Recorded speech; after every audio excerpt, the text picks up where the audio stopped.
And hey folks, me getting back again with another video for y'all today and corrected the Star Wars film clone. So hope you enjoyed the video. Like, subscribe, follow me on TikTok and Discord, and enough chit chat. Let's begin, shall we? Put down the gun. Stop! No one can survive these deadly rays. Well, he does. The rays will be your death. He's dead. 10 Star Wars ripoff movies that are best for drunken evenings. George Lucas's 1977 space opera, Star Wars, shattered every box office record and unleashed a vast array of hype beyond fans' comprehension at the time. In fact, with the release of subsequent films in the franchise, people began referring to the eras before Star Wars and after Star Wars. No surprise that even Star Wars saw its fair share of ripoffs. These movies are so cheesy, they present their own brand of entertainment. This video brings you a list of such films that every Star Wars fan should watch, especially when they are partially drunk. Before we go into our explanation, we have a very small request. If you like our content, please support us by subscribing to our channel. This is a small click for you, but for us, it means a lot. Thank you. Let's begin. Shall we?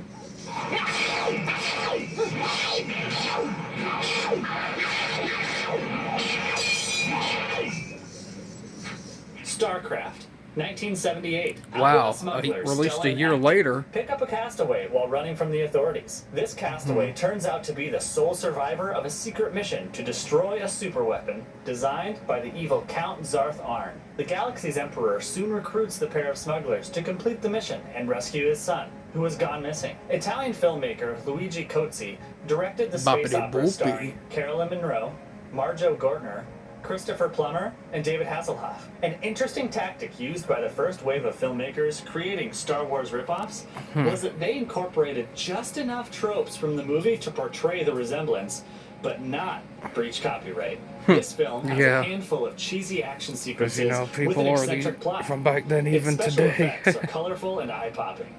The set designer has a creative eye for crazy, psychedelic, cocaine-flashing, disco-themed environments Sorry for that shaking my camera, overwhelms folks. the audience. The actors deliver decent performances, and a logic-defying dialogue gives viewers a good laugh. Nevertheless, its colorful costumes, jerky stop-motion monsters, and psychedelic blobs of light make for good low-budget entertainment. Although viewers are aware of the shortcomings of this hilarious Star Wars ripoff, if watched with an open mind, it makes for a fun evening with friends.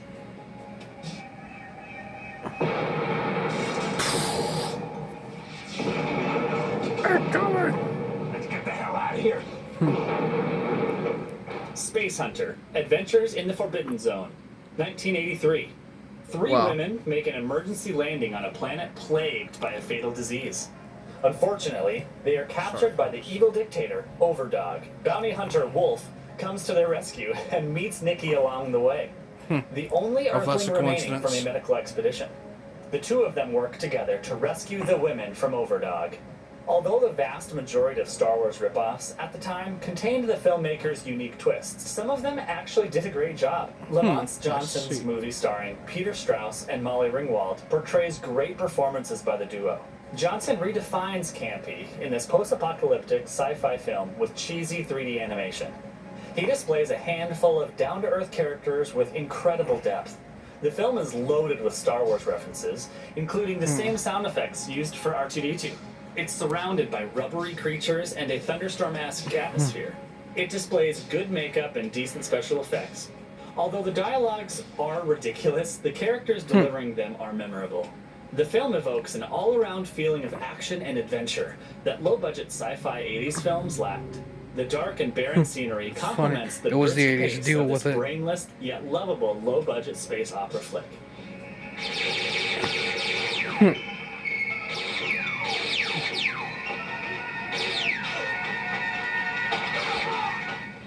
The humanoid, hoping to overthrow his brother as ruler of the planet Metropolis, the evil Superman takes help reference from the insane Dr. Craspin. They test his chemicals capable of turning an ordinary person into a perfect soldier on a pilot named Golob. This turns Golob into a mindless, indestructible automaton with superhuman strength. The people of Metropolis are in trouble because of this, and someone must outwit Grawl before he creates an army of them and destroys the planet.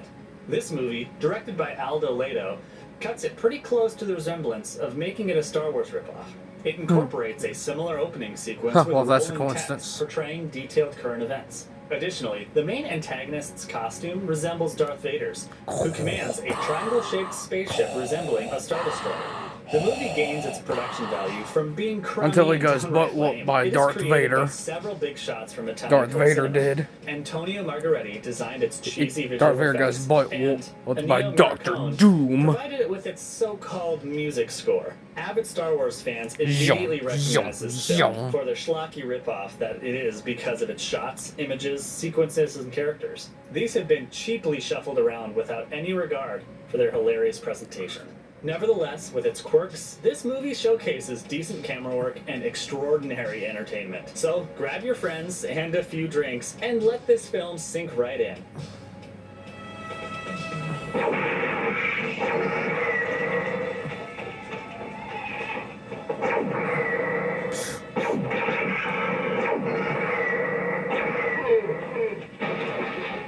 Galaxina, 1980. The crew of the Infinity police cruiser is finally heading home after a long stay in deep space. Just when they're about to get some much-needed rest, a new mission is piled onto them.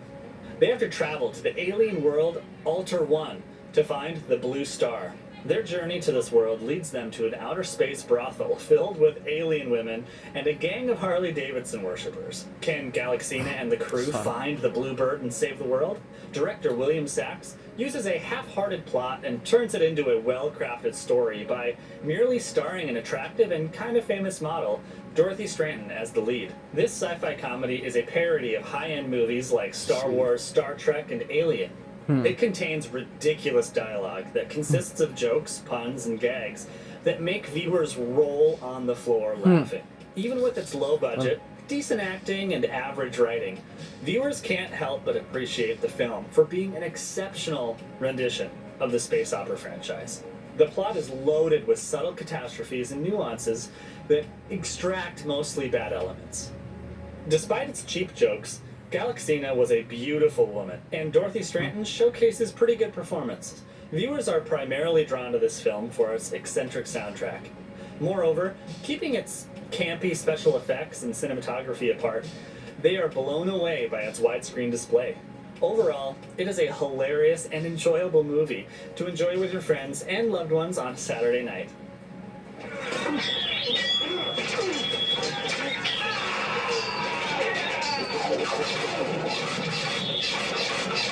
Oh, the Slayer, somebody must be that good. 1980. Hawk has suffered by Somebody must watching be his that good father at die at the shooting hands of his bows. brother, Voltan. He sets out on a quest to search for companions who will help him in his fight to stop his brother's evil reign. Not every Star Wars ripoff was a sci-fi film. Terry Marcell's Hockeyslayer was a sword and sorcery adventure movie that bears a close resemblance to George Lucas's space opera. While things like Evil Lords, The Chosen One, and Magic Swords are not a copyright of the Star Wars franchise, the way Terry Marcell showcases it in this film might shock Star Wars fans. The film borders on parody with its laughable special effects and obvious campy dialogues. The best thing about B-movies is that many a time, actors are And aware B-movies of it being back one, in the days were and cranked it is out at recognizable random, through their performances. cheap. The attempt at serious acting only makes it more comedic. They were cranked out at Nevertheless, the random. entire film is self-aware of While its the high schlocky budget vibe, films were which getting all the raises its credit. entertainment value and leaves 80s B films were B-movie and raking it Star in. Wars fans wanting more. Overall, this movie is an enjoyable watch, but only if you're drunk.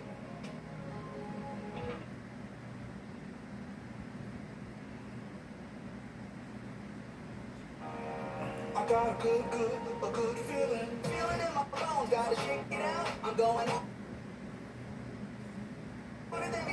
Sorry, technical difficulties, people.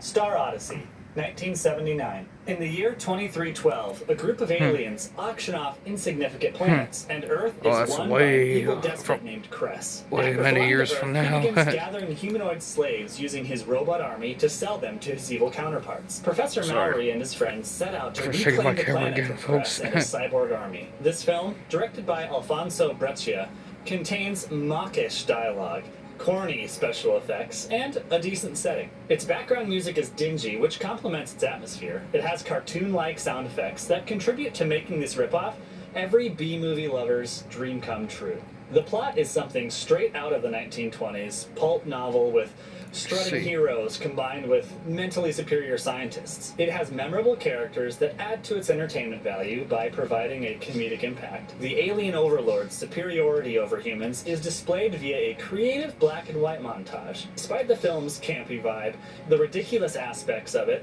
make it enjoyable to viewers. In fact, the actors display decent performances. Overall, this outrageous space epic is entertaining because of its humor, its out-of-the-ordinary plot, and a decent attempt at a Star Wars ripoff.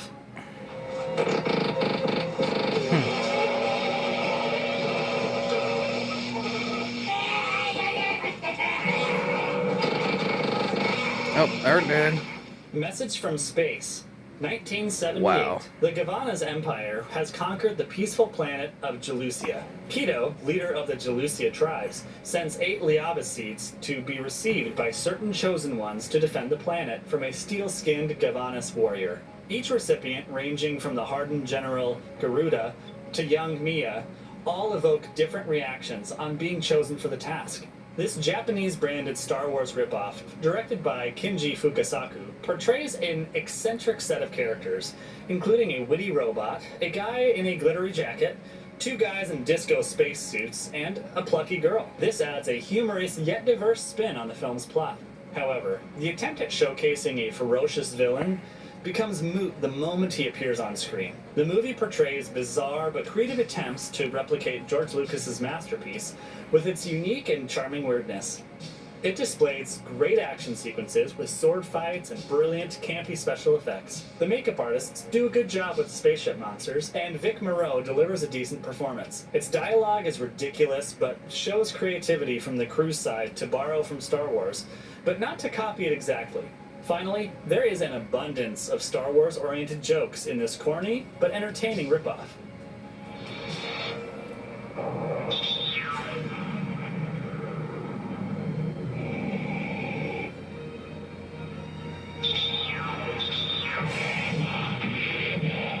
Battle Beyond the Stars, 1980. Shad, a young farmer, assembles a band of diverse mercenaries in outer space to defend his planet from the evil tyrant Sador. Among the mercenaries are a space cowboy, a truck driver from Earth, a wealthy, experienced assassin, and Saint X-Min, a Valkyrie warrior. This space opera, produced by Roger Corman and directed by Jimmy T. Murakami, serves as the latter's debut. It is widely recognized by a large cult following. A remarkable array of future industry personalities participated in creating this low-budget flick. This includes John Salis with his decent screenplay, James Cameron as the art director, and James Horner providing the movie with Star Wars quality music. It is a remake of Akira Kurosawa's 1954 Seventh Samurai that attempts to stay as faithful to the original as possible. It has a great cast of Richard Thomas, it's Robert John Boy Vaughn, from the and Waltons. John Saxon, who portrayed brilliant performances. This is one of the best Star Wars ripoffs, with its impressive production quality. Although its special effects are slightly shaky, it compensates by creating an atmosphere that touches deep emotional chords for viewers. Despite its corny dialogues, it perfectly portrays the human condition through a sci-fi tale and is the ideal movie to watch with some popcorn, drinks, and great friends during a sleepover.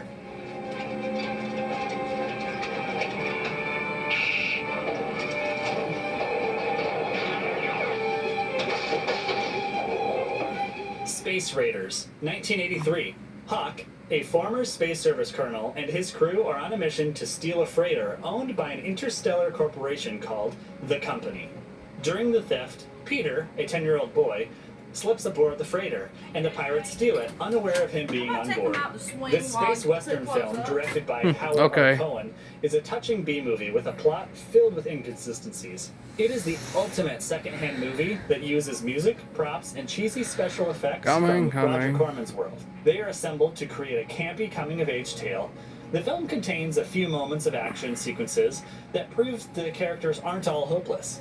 It has entertaining fight scenes that provide viewers with good comedy elements, and the actors portray decent performances. For a low-budget flick, The crew paid careful attention to detail with makeup, and some of the aliens and extravagant creatures have an out-of-the-ordinary comic book touch to it.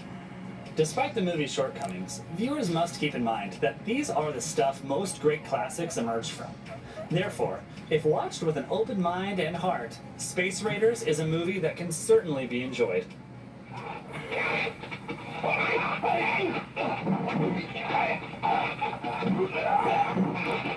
Damn. The Man Who Saves the World, 1982, aka Turkish Star Wars. Two space cadets, Murat and Ali, crash land on a desert planet. I'm coming, I'm They are coming. faced with several life-changing adventures. They're soon captured by an evil 1,000-year-old wizard who claims that he's from Earth and seeks the ultimate power to take over the world. Zombies, skeletons, wizards, and a tad romance.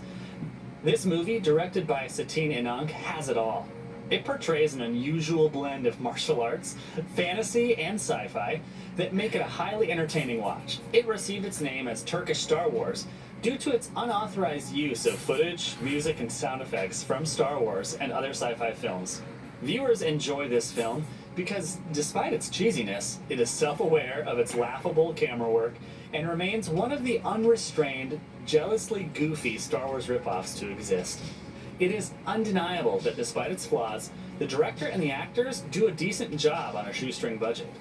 Needless to say, the film contains a brilliant soundtrack, a coherent plot, and fantastic elements of comedy. If viewers watch this movie with an open mind and a rich imagination, they are sure to enjoy it. Anyway, folks, hope you enjoy the video. Like, subscribe, follow me on TikTok and Discord, and God bless y'all for it, and I'll see you next video.